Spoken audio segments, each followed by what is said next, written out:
بسم الله الرحمن الرحيم. ازيكم عاملين ايه؟ ان شاء الله ده هيكون اخر يوم في الشهر الاول، يعني الاسبوع الرابع، اليوم السابع. Unit 75 الجزء الثالث. Children, the children. When we are talking about things or people in general, we do not use the. يعني لما بنيجي نتكلم عن اشياء او اشخاص بشكل عام او بصورة عامة ما بنستخدمش كلمة the.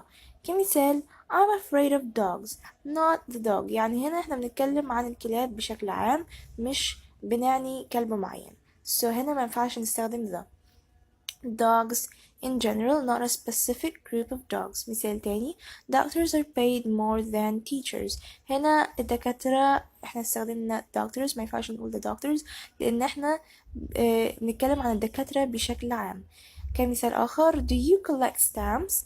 Crime is a problem in most big cities. Crimes هنا بشكل عام not the crime. Life has changed a lot in the last 3 years. ما ينفعش نقول the life. Do you like classical music, Chinese food, fast cars? My favorite sport is football, skiing, athletics. My favorite subject at school was history, physics, English. We say most people, most books, most cars, etc. Not the most. هنا بنتكلم بنقول most hotels, um, most people, most books, most cars من غير ما نستخدم the. كمثال most hotels accept credit cards. Note the most hotels. Okay. لأن هنا بنتكلم عن الهوتيل بشكل عام، ما مش محددين اوتيل معين. B. We use the when we mean specific things or people. يعني احنا بنستخدم the لما بنقصد شيء معين أو شخص معين. Compare نعمل مقارنة. In general without the. Children learn from playing. يعني children in general بنتكلم عن الأطفال بشكل عام. Children learn from playing يعني الأطفال يتعلمون من اللعب. الناحية التانية specific people or things with the. We took the children to the zoo. هنا حددنا children's هنا الأطفال a specific group, perhaps the speaker's children.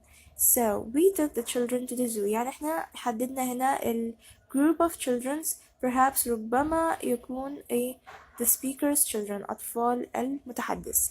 I couldn't live without music. هنا احنا قلنا I couldn't live without music أي music، احنا محددناش music معين so ما ينفعش نستخدم هنا the film wasn't very good but I liked the music. الفيلم ما كانش كويس بس انا حبيت الميوزك. هنا حددنا نوع الميوزك فعشان كده استخدمنا the music in the film. All cars have wheels. كل السيارات عندها عجل. All the cars in this park belong to people who work here. هنا حددنا العربيات اللي احنا بنتكلم عنها. كل العربيات اللي في الحديقة هنا belongs to people who work here يعني بتاعت الناس اللي شغالين هنا. so حددنا cars so حطينا قبل cars the. Sugar isn't very good for you. السكر مش كويس علشانك بشكل عام. Can you pass the sugar please. ممكن تناوليني السكر please. يعني السكر زي مثلا السكر اللي على الترابيزة. احنا كده حددنا هنا السكر.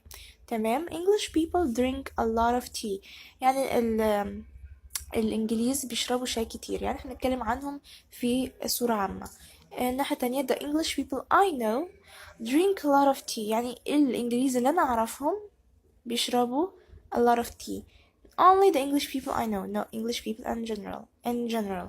يعني الناس الإنجليز اللي أنا أعرفهم بس بيشربوا شاي كتير. احنا منتكلمش عن إنجليز هنا بشكل عام.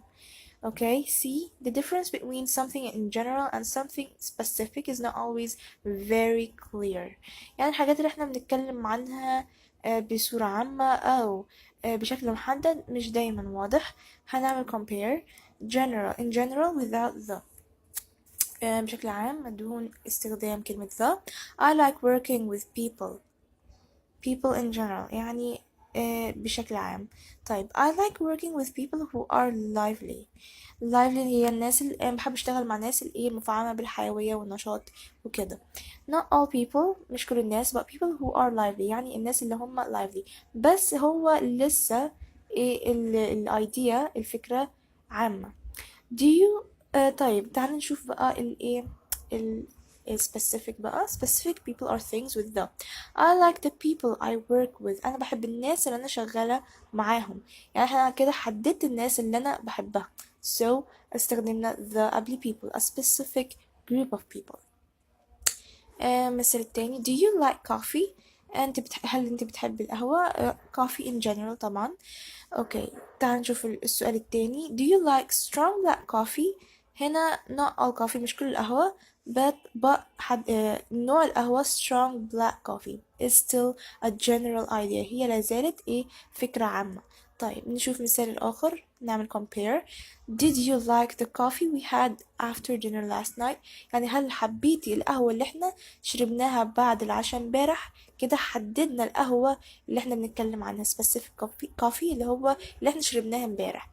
عشان كده هنا استخدمنا كلمة the. تمام that's it. اوكي تيجي نكمل كده نكمل. طيب نكمل بقى بالمرة. unit 76 the. الجزء الرابع. the giraffe, the telephone, the piano, etc. Study these sentences. The giraffe is the tallest of all animals. يعني الزرافة هي أطول الحيوانات. The bicycle is an excellent means of transport. العجل هي أحسن وسيلة مواصلات. When was the telephone invented. إمتى اخترع التليفون. The dollar is the currency of the United States. الدولار هي عملة الولايات المتحدة. In these examples, the does not mean one specific thing. The giraffe, a specific type of animal, not a specific giraffe. So هنا كلمة the هنا مش بنقصد بيها شيء معين. احنا بنقصد بيها نوع معين من الحيوانات. Not a specific giraffe. So we use the plus singular countable noun in this way to talk about a type of animal or machine or etc.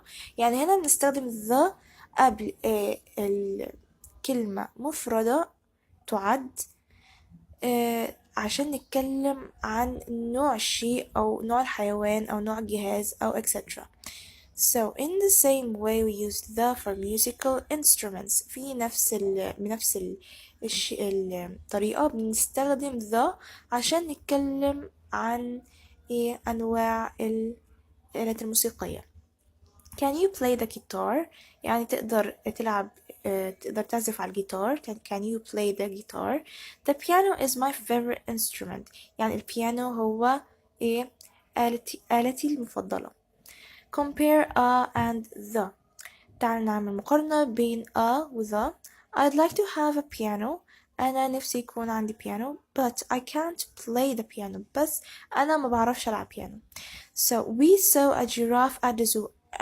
احنا شفنا أي زرافة في حديقة الحيوان. But the giraffe is my favorite animal. الزرافة هو حيواني المفضل. Note that we use man, human beings in general, the human race without the. احنا بنستخدم كلمة man اللي هو بنقصد بيها human being in general or human race اللي هي الكائنات البشرية من غير كلمة the. What do you know about the origins of man. ماذا تعرف عن تكوين أو نشأة human being الكائن البشري not the man. تمام. the adjective. the plus adjective. the زائد الصفة. We use the plus adjective without a noun to talk about groups of people especially. يعني احنا بنستخدم ال adjective the plus adjective من غير الاسم عشان نتكلم عن مجموعة مجموعة ناس especially في شكل خاص. the young, the old, the elderly, the rich, the poor, the homeless, the sick, the disabled, the unemployed, the blind, the deaf, the injured, the dead. يعني هنا the young احنا بنتكلم عن الناس اللي هي young اليافعين، الناس الصغيرة كلها. the old الناس العواجيز. لما نيجي نجمع ال adjectives ما ينفعش نقول olds، لا احنا بنجمعها بنضيف the قبل ال adjective. so the old احنا بنتكلم عن الناس العواجيز كلها. the elderly الناس الكبيرة كلها. the rich الأغنياء كلهم. the poor الفقراء. the homeless اللي هم ما عندهمش بيوت. the sick المرضى. the disabled العواج اللي هم العاجزين. the unemployed الناس اللي ما بتشتغلش. the blind العمي. the deaf الناس اللي ما بتسمعش. the injured الناس المصابة. the dead الموتى، وهكذا. the young people يعني young people الناس اللي هو الصغيرين. the rich people etc. الناس الأغنياء. do you think the rich should pay higher taxes? so هل تعتقد أن الناس الأغنياء يجب أن يدفعوا ضرائب أعلى؟ The government has promised to provide more money to help the homeless. الحكومة وعدتنا إنها هتزود فلوس كتيرة لمساعدة الناس اللي ما عندهاش بيوت. These expressions are always plural in meaning. For example, you cannot say a young or the injured for one person. You may say a young person, the injured woman, etc. So know that we say the poor, not the poors, the young, not the youngs. تمام؟ so احنا زي ما قلنا expressions دي دايما بتيجي في صورة الجمع. so ما ينفعش أقول a young or the injured for one person. غلط. so احنا ممكن نقول عشان نخليها مفرد ممكن تبقى a young person. تمام. or لو عايزاها تكون مفرد او نحولها مفرد نقول the injured woman. لكن the injured لوحدها هي كده جمع. احنا بنتكلم عن ال injured كلهم بشكل عام، كل ال injured. لكن عشان نخصصها او نخليها مفرد بنحط اسم قبل بعد ال adjective كمثال the injured woman and etc. Note that we say the poor not the poors, the young not the youngs. يعني ما بنجمعش ال adjective، هي بتبقى singular. تمام. so بنقول the poor and the young. the plus nationality. the plus الجنسية. You can use the plus nationality adjectives that end in ch or sh in the French, the English, the Spanish, etc. The meaning is the people of that country. So احنا ممكن نستخدم the plus الجنسية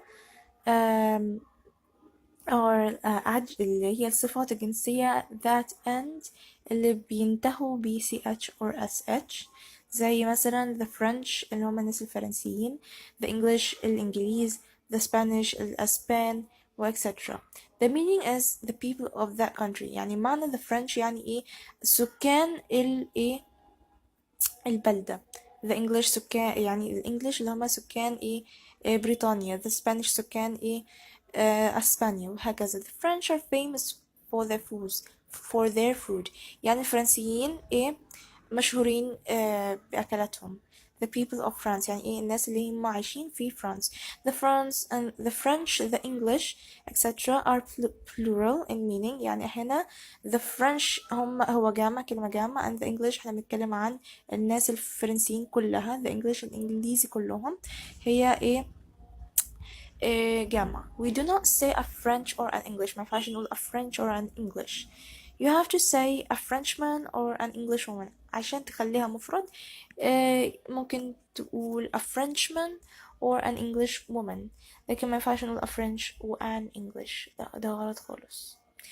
You can also use the plus nationality words ending ese. برضه ممكن نستخدم the plus nationality الجنسية اللي بينتهوا ب ESE زي the Chinese, the Sudanese, the Japanese, etc. For example, the Chinese invented printing. الصينيين هم اللي اخترعوا الطباعة. But these words can also be singular. احنا برضو بس الكلمات دي ممكن تبقى مفرد زي a Japanese, a Sudanese, etc. Also a Swiss singular and the Swiss. احنا ممكن برضو نخلي الكلمة دي مفردة برضو a Swiss و the Swiss اللي هما the people of Switzerland. تمام. With other nationalities the plural nouns ends in s. For example, an Italian, Italians, a Mexican, Mexicans, a Turk, Turks. هنا في ال nationalities دي اللي عشان نجمع الجنسية ممكن نضيف اس زي Italian, Italians ما نقولش the Italian. لا هنا بنقول Italians. Mexican or Mexicans ما نقولش the Mexican. لا هنا a Turk, Turks. With these words, Italians, etc., we do not normally use that to talk about the people in general. So هي لازم تتحفظ كده مع French و English اللي بتنتهي ب CH أو SH بنحط إيه قبلها the عشان نجمع. لكن اللي هي زي Italian و Mexico و Turkey بنضيف S في آخر الجنسية عشان نتكلم عنهم أو عشان نجمعهم. تمام. that's it. كده خلصنا الشهر الأول الحمد لله. يا رب تكونوا استفدتوا.